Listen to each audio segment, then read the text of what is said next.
బీసీలు ఆర్థికంగా సామాజికంగా వెనకబడినంత మాత్రాన వారికి ఆత్మగౌరవం ఉండదా? సెల్ఫ్ రెస్పెక్ట్, సెల్ఫ్ ఎస్టీమ్ చంపుకుంటేనే వారిని రాజకీయంగా ఎదగనిస్తారా? ఓబీసీలు అనేవారే లేకపోతే తెలుగుదేశం పార్టీ అనేది లేదు. తెలుగుదేశం గెలిచిన ప్రతిసారి అత్యధికంగా ఓట్లు వేసి వెన్నెముకలా నిలబడి వెన్నంటి ఉంటేనే ఈరోజు తెలుగుదేశం అనేది అధికారంలో ఉన్నది. అయితే తెలుగుదేశానికి వీళ్ళు నెంబర్స్ మాత్రమే. Why? Because in democracy numbers only matters. ఎవరికి ఎక్కువ సంఖ్యాబలం ఉంటే వాళ్ళదే అధికారం. కాబట్టి వీళ్ళు మనుషులు కాదు.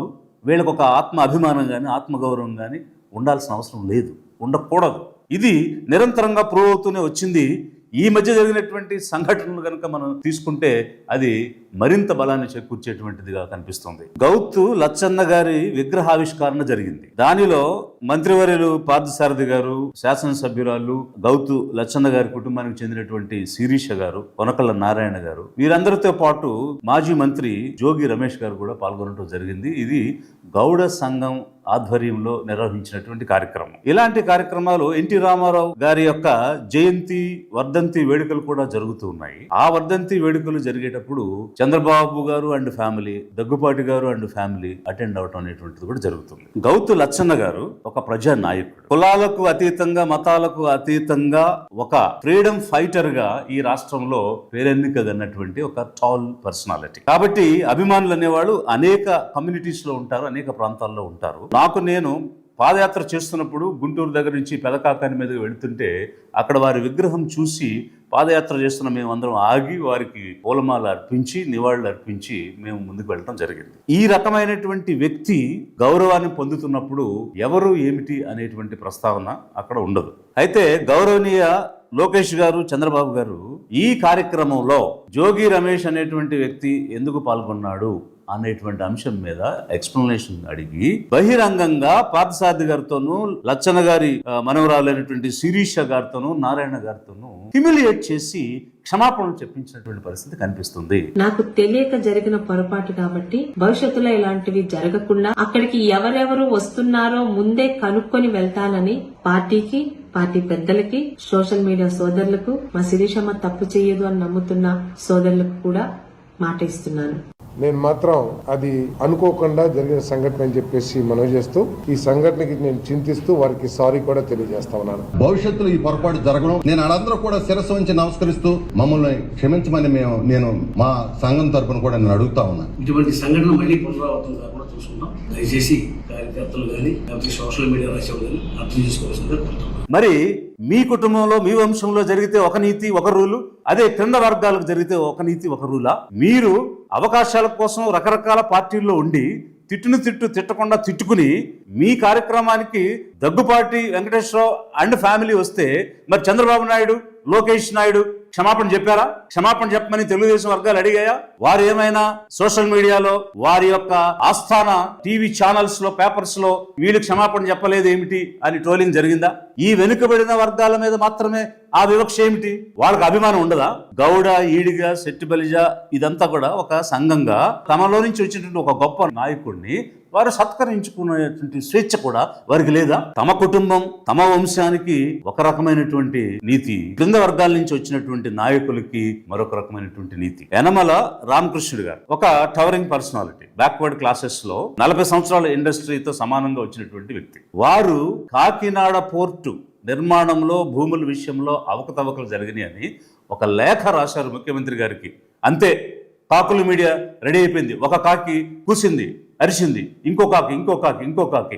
ఆ ఆస్థాన మీడియాలో, ఛానల్స్ లో ఉన్న వాళ్ళందరూ కాకుల గోల మొదలుపెట్టి కాకుల మీడియాలో చిలవలు పలవలుగా విశ్లేషణలు చేసి, డిబేట్లు చేసి, అతనికి ఎంత ఇచ్చారు, అంత ఇచ్చారు, ఎన్ని పోస్టులు ఇచ్చారు, అలాంటిది ముఖ్యమంత్రికి లేఖ రాస్తాడా అని ఈ కాకుల మీడియా భయంకరమైన దుష్ప్రచారం యనమల రామకృష్ణుడు గారి మీద చేశాయి. ఎన్టీఆర్ అన్నట్టు నేను కన్న కూతుర్నిచ్చి పెళ్లి చేస్తే నన్ను వెన్నుపోటు పోడ్చి అధికారం లాక్కున్నాడు చంద్రబాబు అని అన్నాడే. ఆ రోజు ఇదే చంద్రబాబు గారి వెనకాల ఎవరు నిలబడ్డారు? యనమల రామకృష్ణుడు, దేవేంద్ర గౌడ్, జిఎంసి బాలయోగి, ఈ బ్యాక్వర్డ్ కమ్యూనిటీస్కి చెందిన వాళ్ళు నిలబడ్డారు కాబట్టే చంద్రబాబు నాయుడు తెలుగుదేశం అన్నది ఈ రోజు ఇక్కడ ఉన్నది. బీసీలు అంటే రాజ్యాంగంలో రాసినటువంటిది schedule caste, schedule tribes, other backward classes కలిపి బీసీస్ అని అంటారు. కాబట్టి వారికి ఎన్ని పదవులు ఇచ్చినా తక్కువే. ఎందుకనంటే ఆ రోజు వెంట నిలబడి స్తంభాల్లాగా నిలబడినటువంటి వ్యక్తి వీళ్ళందరూ వెన్నెముకలాగా ఉన్నటువంటి వారు ఈ బ్యాక్వర్డ్ క్లాసెస్. అయితే ఈరోజు ఏదో తెలుగుదేశం గురించే మాట్లాడుతున్నాను అనుకోవద్దు. వైసీపీ కూడా నో వే డిఫరెంట్.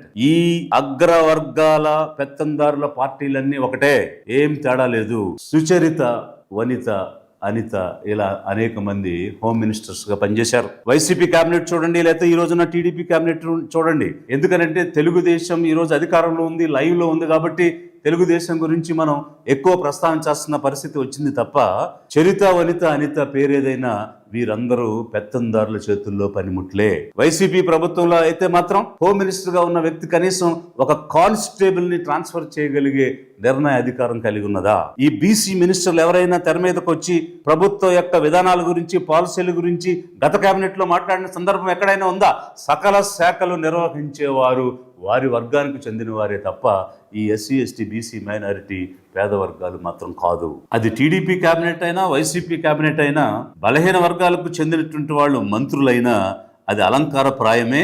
వారు దేనికి ఉపయోగపడతారు అని అంటే, ఎదురు పక్షంలో వారి కులానికి, కమ్యూనిటీకి చెందిన వాళ్ళు ఎవరైనా ఉంటే తిట్టడానికి వీరు వారికి పనిముట్లుగా ఉపయోగపడతారు. అది ఏ ప్రభుత్వం అయినా సరే ఇదే గతి, ఇదే పరిస్థితి. ఒక రెవెన్యూ మినిస్టర్ బీసీకి చెందిన వ్యక్తి వీకెండ్స్ లో హైదరాబాద్ వెళ్తే వారం వారం హైదరాబాద్ వచ్చి దందాలు చేస్తున్నారని వీరి యొక్క ఆస్థాన పత్రిక శీర్షికలు రాసేస్తుంది. ఒక హోమ్ మినిస్టర్ హెల్త్ చెకప్ కోసం హైదరాబాద్ వెళ్ళి నలుగురిని కలిస్తే అక్కడ ఏవో డీల్స్ జరిగిపోయినాయి, కుంభకోణాలు జరిగిపోయినని ఒక షెడ్యూల్ కాస్ట్ కు చెందిన హోమ్ మినిస్టర్ మీద అదే పత్రిక రాసేస్తుంది. మరి మీ అగ్రవర్గాలకు చెందినటువంటి వారికి సంబంధించి ఎందుకు మీ పతాక శీర్షికల్లో, మీ పేపర్లో రాయడం లేదు? బీసీ, ఎస్సీ, ఎస్టీ, మైనార్టీలే తయారుగా దొరికారా ఏదంటే మీ పేపర్లో రాసేయడానికి? మీరేమో కమ్మ గ్లోబల్ ఫెడరేషన్ అని, కేజీఎఫ్ అని, తానా అని, ఆట అని, నాట అని, ఇట్లా మీ వర్గ ప్రయోజనాలు కాపాడుకోవడానికి అనేక సంస్థలు, అనేక బాడీస్ మీరు ఏర్పాటు చేసుకుని మా బ్లడ్ వేరు, మా బ్రీడ్ వేరు అని మీరు చెప్పొచ్చు. కానీ ఈ వెనుకబడిన వర్గాలు, బలహీనులుగా ఉన్నవాళ్ళు, మైనార్టీలుగా ఉన్నవాళ్ళు మాత్రం కలిసి ఒక సంఘంగా ఏర్పడి ఒక ప్రోగ్రాం చేస్తే మీ కళ్ళల్లో రక్తం కారిపోద్ది. ఎందుకనంటే వీళ్ళు ఐక్యం కాకూడదు, వీళ్ళు విడివిడిగానే ఉండాలి. తెలుగుదేశం గౌడ, వైసీపీ గౌడ, బీజేపీ గౌడ, కాంగ్రెస్ గౌడ, అట్లా ఎవరికవాడు విడిపోయి ఉంటే అప్పుడు మీరు నిరంతరం రాజ్యం వెళ్ళొచ్చు. అందుకోసం వీళ్ళు కలవకూడదు. పొరపాటున తెలియకుండా కలిసినా కూడా వాళ్ళు క్షమాపణ చెప్పాలి. కాబట్టి అధిక జనులైనటువంటి SC, ST, OBC, minority, OC పేదలారా గమనించండి, అర్థం చేసుకోండి ఏమి జరుగుతున్నది. ఏ విధంగా వీరి ఐక్యతకు తూట్లు పొడిచి నిరంతరం గత 80 సంవత్సరాలుగా అధికారంలో కొనసాగడానికి ఎలాంటి కుట్రలు జరుగుతున్నాయి అన్నది గమనించండి. అధిక జనం మనం, అధిక ఓట్లు మనై, అధికారం మీకు, అవమానాలు మాకా. ఉత్తరప్రదేశ్ చూడండి, ఒక ములాయం సింగ్ యాదవ్, బెహన్జీ మాయావతి. బీహార్ చూడండి, లల్లు ప్రసాద్ యాదవ్, నితీష్ కుమార్. పక్కనటువంటి రాష్ట్రాలు చూడండి, కేరళ పినరాయి విజయన్, తమిళనాడు కళింగర్ కరుణానిధి, ఎంకే స్టాలిన్, కర్ణాటక సిద్ధరామయ్య. వీరందరూ బ్యాక్వర్డ్ క్లాసెస్ కదా. వారందరూ కూడా ఎస్సీ, ఎస్టీ, ఓబీసీ, మైనారిటీస్ నుంచి వచ్చినటువంటి వాళ్ళు. వాళ్ళకి సాధ్యమైంది మనకెందుకు సాధ్యం కాదు? ఈ రోజు యూత్ ఏం కోరుకుంటుంది అని అంటే దయా దాక్షిణ్యాలు కాదు, మీ కన్సిడరేషన్స్, గ్రాటిట్యూడ్స్ కాదు, షేర్ ఇన్ పవర్. అధికారంలో మనము అడుగు పెట్టాలి అని నేటి యువత కోరుకుంటుంది, ఉవ్విళ్ళూరుతూ ఉన్నది. అందుకోసం నేనొచ్చా.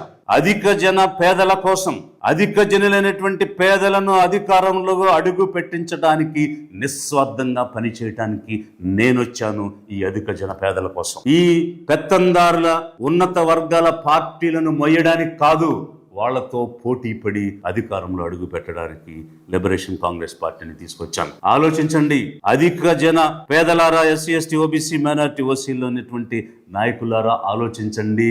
ఈ పెత్తందారుల పార్టీలనే కొనసాగుతూ ఇంకా బానిసత్వంలో ఊడిగం చేసుకుంటూ వారు ఇచ్చేటువంటి దయా దాక్షిణ్యాలపై ఆధారపడి ఉంటామా? పేదల పార్టీ వైపు నడుస్తామా? ఆలోచించండి.